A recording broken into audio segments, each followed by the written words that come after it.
Hello everyone. Today we are here with Rabeha Nabolsi, CEO from SamTech Group. Hi. Hi. It's coming to my first question. Could you talk about your company and your role within the organization, and what kind of solutions does SamTech Group At offer? SamTech Middle East Group, we have been in the market now 25 years. We are specialized into location-based services where we provide our customers with GPS tracking, fleet management, asset monitoring, cold chain solution, driver behavior, route optimization, anything that it is important for the logistic and supply chain. So why we are coming here is to offer our solution for the logistic transport, supply chain, food and beverage, all of these verticals, it is our rostered customers. And my role is to take my company for next step, to have the harmony between the team for innovation, for doing, expanding, getting leads, all of this, the role, because it's my own company actually, and I am the CEO, but I am part of the team that I'm going exhibitions, trying to make the training for the sales team. All of this point is what we are doing. We have our own platform. We are 100% local based company. We are not presenting any third party. So my platform is our own platform. We have the software, we have the head of software development team, we have the technician, everything. The only thing we are outsourcing is the hardware because we are not manufacturing them. Right. That's what we are doing exactly. So you talked about cold chains, supply chain, right? Mhm. So, like, what kind of solutions you are providing for cold chain supply chain? The most important part is the temperature monitoring. So yesterday there is a one gentleman, he was asking about when they are delivering the fruit, how it should be maintaining the temperature inside the cold inside the truck. We are monitoring where it was open, the truck where it was open. Is it in the specific area it should open there, like in the landmark, in the customer side, or on the road? The driver open. When they open, Movement tracking. exactly. So when he opened the door, how long the door of the chiller was open at this? Because we have an incident that if the trailer or the container reach in a specific area, let's say Carrefour or whatever, and they found the temperature is lower than the normal, they will refuse and reject the shipment. So it means a waste for the provider, yes? Yes. So this is how, and everything will be monitored online. It means by notification. If the door was open more than the specific area, it will be the operation manager, the company will be notified that there is some abnormal evidence having at that location. How have you utilized fleet management technologies to improve, operational efficiency and reduce cost? Yes, because when you are monitoring the driver behavior, the way of driving, the harsh braking, harsh acceleration, the idling time, how much, in summer, sometimes you can see the driver is sitting and he's sleeping in the car. So this all monitored by us, the fuel consumption by using the canvas or the fuel level sensor. So if there will be a sudden drop of the fuel, the customer will be notified. If there is a theft or there is a problem or there is a misuse of the car, or the car maybe it has a problem, technical problem or mechanical problem that it is consuming better.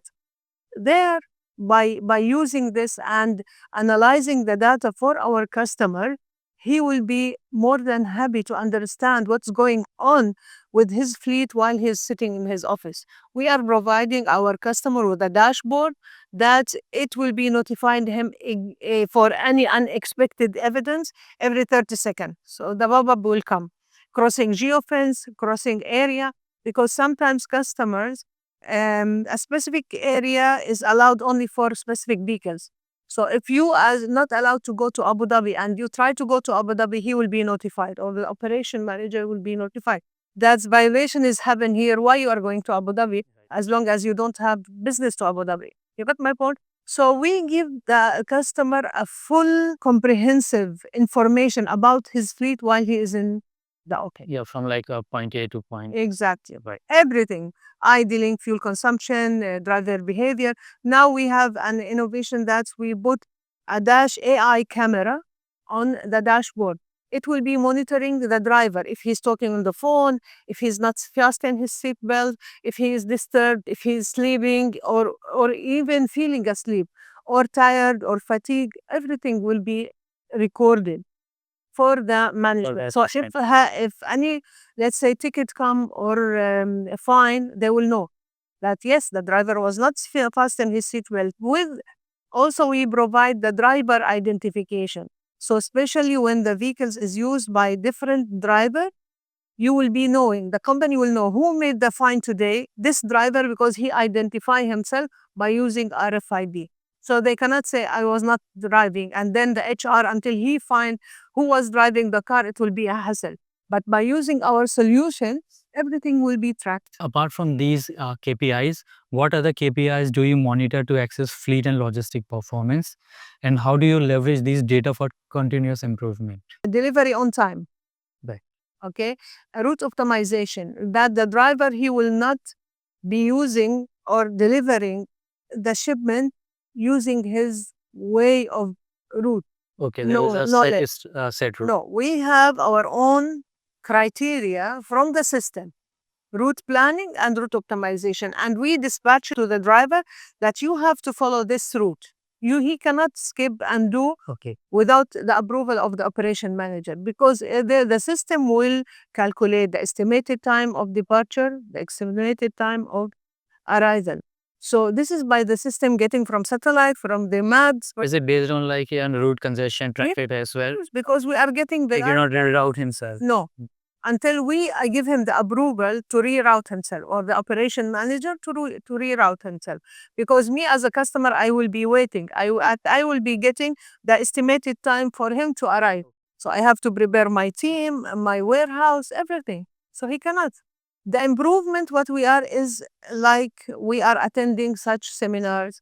We are members in NAFEL and in many organizations that they are interested, or they are with the logistic and transport, and we are educating ourselves what is the need of the market and what is the need of the government, the regulation, the rules, everything.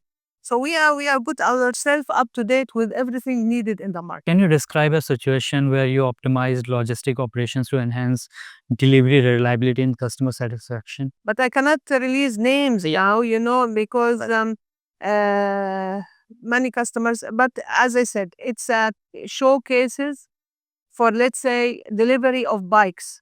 Okay. Because the delivery bikes, normally when they come to your home, they will keep, or the vehicle, they will keep it running. The engine is running. But, and until they come to you using the elevator and this and that, and you open, you pay, whatever, this is all time, it's consumed as considered as idling in the vehicle, and it's consuming petrol. So when we monitor this, and the driver was forced to switch off the car, when they make the ROI, they felt that they reduce the cost by 30%.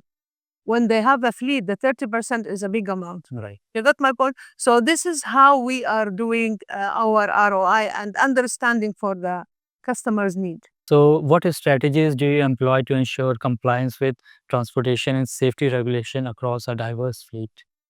Actually, what we are, first of all, is the government regulation.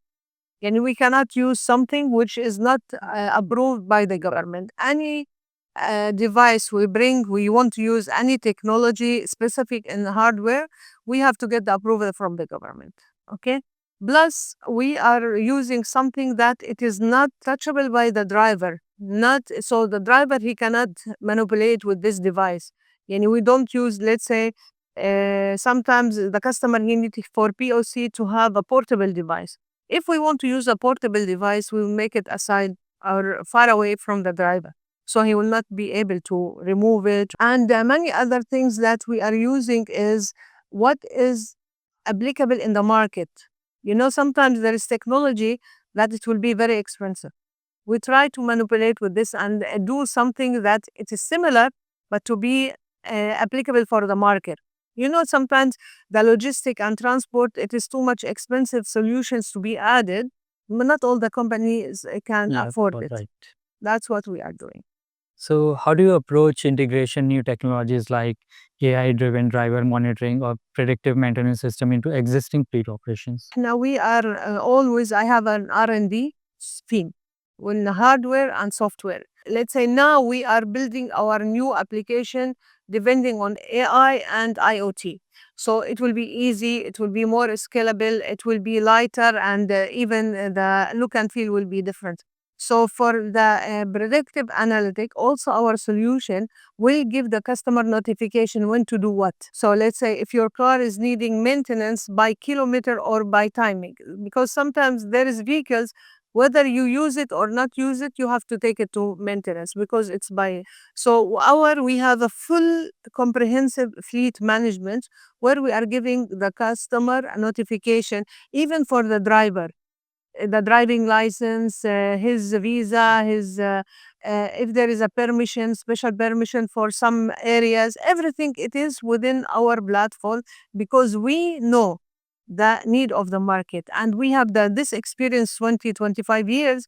We got it feedback from our customers. Sometimes customer they will see that you have too much report that even they didn't think about it. But because we got it from other customers, we built it. Anything we feel it's applicable, we will put it in our platform. Can you talk about your experience in managing logistics during unforeseen disruptions, such as severe weather or supply chain interruptions? How do you mitigate the impact? For us, as I said, we are not into supply chains. So our part is not into supply chain. Now we are just providing our tool to the supply chain to use it. And how they use it, this is how they mitigate the risk and this.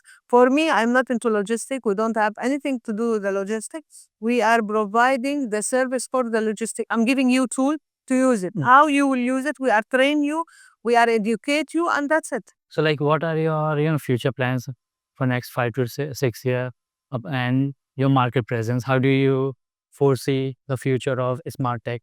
Wallahi, what we are aiming is to be number one in the market, and that's what we are looking for. Because from our footprint in the market, from our loyalty of our customer, you can feel that any customer has the right to come and go. If he finds something Right. better or cheaper, he can leave. But Right. if you can go, and I give you statistics that the customers is with us since 25 years, you will see that. So what I am aiming with the team, and what even the team is, I have team with us now. One engineer, he is the head of R&D and software, SamTech, 20 years. The head of software development team is now 15 years. So we have stability. So with this stability in the company, it will be reflected in our stability in the market, where we are going. Things are running on a Yes, scale and right. yes, and where we are going, what we are getting partners outside the area, trying to engage with a consultant that they will take us to the region.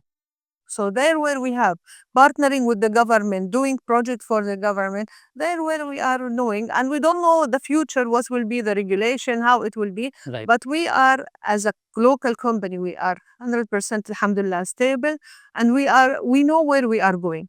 Everything going within the flow. So you have your footprint out of Middle East, UAE. No, we are now as a SamTech, we are in UAE only. Outside in the GCC, we have partners. So I am acting or practicing through partners in Saudi, Qatar, Bahrain, Jordan, but not as SamTech, as my aim. Like a subsidiary. Yes, we are giving a partner our full solution. We will be the back end technical support, and they will do the sales and everything. Well, I think that is all. Thank you so much for speaking with us, sharing the details about the company. Thank you very much. So much. Thank you very much. And it was nice meeting you. And it was a very nice exhibition. Looking forward to have more, inshallah, to come. Inshallah. Thank you very much.